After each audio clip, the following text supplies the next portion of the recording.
One of the beautiful things about having an outboard on your boat is that they are usually an easily replaceable thing. So after many years and lots of hours of using your boat, the engines will wear out or start giving you all kinds of problems. And you can simply pull the engine off,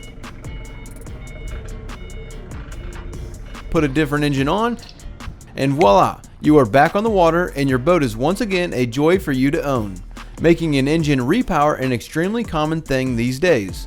With that comes the other side of the coin, where there is an entire market of those of us buying and using the old engines instead of buying a brand new engine. Problem is, how reliable is this old used engine and how do you know if it's worth buying?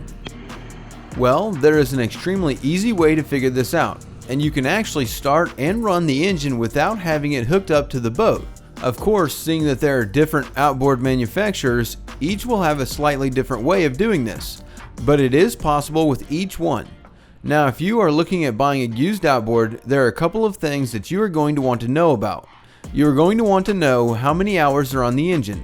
This is more relevant to 4-strokes than it is to 2-strokes because most 2-strokes that are older than 20 years old do not store the engine hours, and unless it is hooked up to an hour meter, you won't be able to know this. You are also going to want to know when the last time the engine was ran and try to figure out why the engine was replaced to begin with. Then another vital piece of information is going to be what the compression readings were for the engine, as well as what condition the lower unit is in, and also just do a good visual inspection of the engine, and that will give you some good information to go off of to decide whether or not the engine is worth even looking at to put on your boat.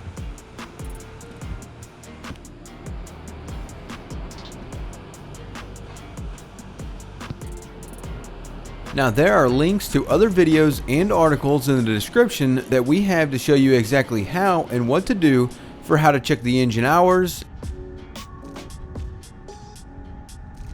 how to do a compression test, what the compression numbers mean for each engine, and even how to start an outboard that has been sitting for a long time.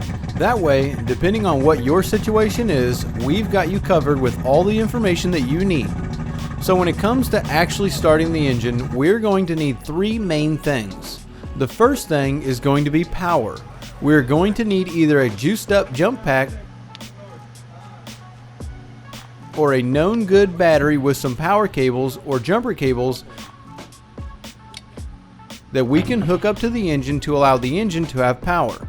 By simply hooking these cables up to the location where the engine's battery cables normally hook up to, we're good to go with power. Then the next thing that we will need is going to be some known good fuel.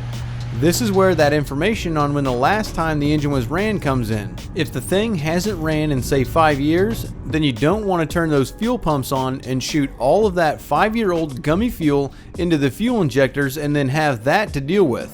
But our video on starting an outboard covers how to get around that issue, so we can skip that. The easiest way to supply the fuel is just to have an external gas tank that has a fuel line on it, and you can just stick the fuel line to wherever the fuel line normally hooks up to when the engine is on the boat.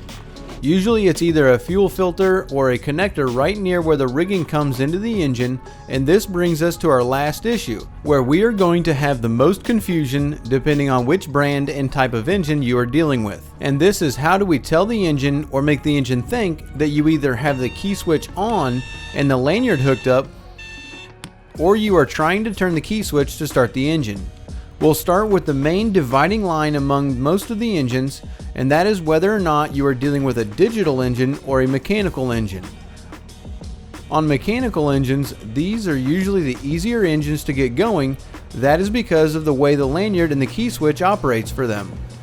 On most outboard systems, the lanyard is a simple on-off switch, and the good thing about them is that when you have the lanyard connected, the switch is in the off position, which means that having the wires disconnected tells the engine that the lanyard is in place. And that goes without saying that once you pull the lanyard, the switch connects and tells the engine to turn off. But this is good for us in our situation where we want to get this engine started without having it rigged up. Now the only thing left to do is to make the engine think that you have the key switch on, which is where all the variances come in because of the different wire colors amongst all the different brands. But they all function in the same basic way. Whenever you have the key in the on position, the switch connects the 12-volt power wire that comes from the engine to the ignition or start wire. Let's take the Honda for example.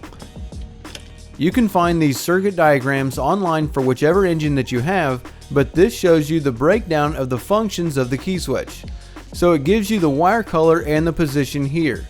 So in the off position, the black and the black-red wires are going to be connected. And you can also find the color abbreviations as well,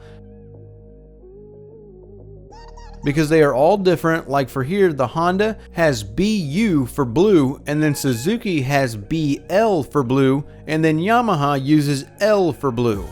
Just pay attention to what diagram you look at for whatever engine you have, and that will help you to get your wire colors straight.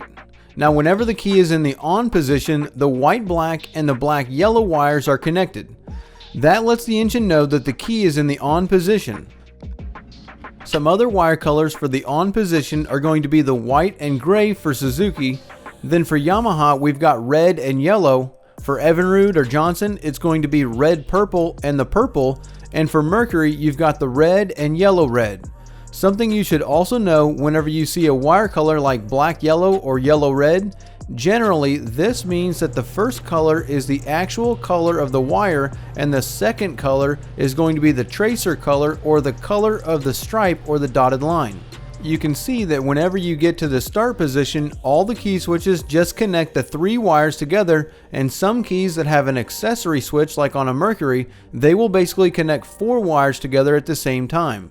But to get this engine started, all we really care about is connecting the 2 wires that the key connects when it is in the on position. So for a Yamaha engine, we just need to come to the engine harness plug and connect the yellow and the red wire together, which you will be able to see which pin that is whenever you look at the diagram, depending on what engine you are trying to start. Now as long as you've got the battery hooked up, the engine ready to start with some good clean fuel, and the wire jumped for the key switch, those of you that have seen the video on what to do if your engine doesn't turn over, you know that we just need to jump the starter. And we like to use a starter button for this. Once you hit that button and get the engine to turn over, the fuel and the key switch jumper will do the rest and the engine should fire right up. If it doesn't, then you'll have to check out some of our other videos on what you should do next. But that's what makes the mechanical engine so easy. It's the complexities of the digital engines that adds another layer of things to do. Because of the control the computer has and the safety measures that have been put into the engines, most of them will need to have another power wire added to this mix. Usually this is called a clean power or wake-up wire. All this does is gives a small amount of voltage for the computer to use to allow all of the digital components to come online when they are told to do so. So take a Verado for example. There is a clean power plug here on the engine. This wire takes a 5 amp fused 12 volt source of power, and you can supply the power to this wire to allow the computer the power that it needs. Then before starting it up, you just need to take a second to make sure you've made that like button turn blue for the YouTube algorithm, and that will help YouTube to share this video with other boaters, as well as subscribing to the channel so you don't miss out on any of these weekly boating videos. With that done, we are basically just going to need to do the key switch jumping at the plug on the engine's harness, and boom, you'll be able to start the engine. For this engine, you can see on the plug there are letters, and the wires we need to connect are the A and C wires that the key switch uses. Now if you are going to do something like this, you need to make sure you are careful and that you are connecting everything correctly. Because if you get all wild and set an engine on fire, well, then you will have just had what we will call a big misunderstanding, and that's all on you. Thanks for hanging out with us this week. Check us out at bornagainboating.com, and we look forward to seeing you next week.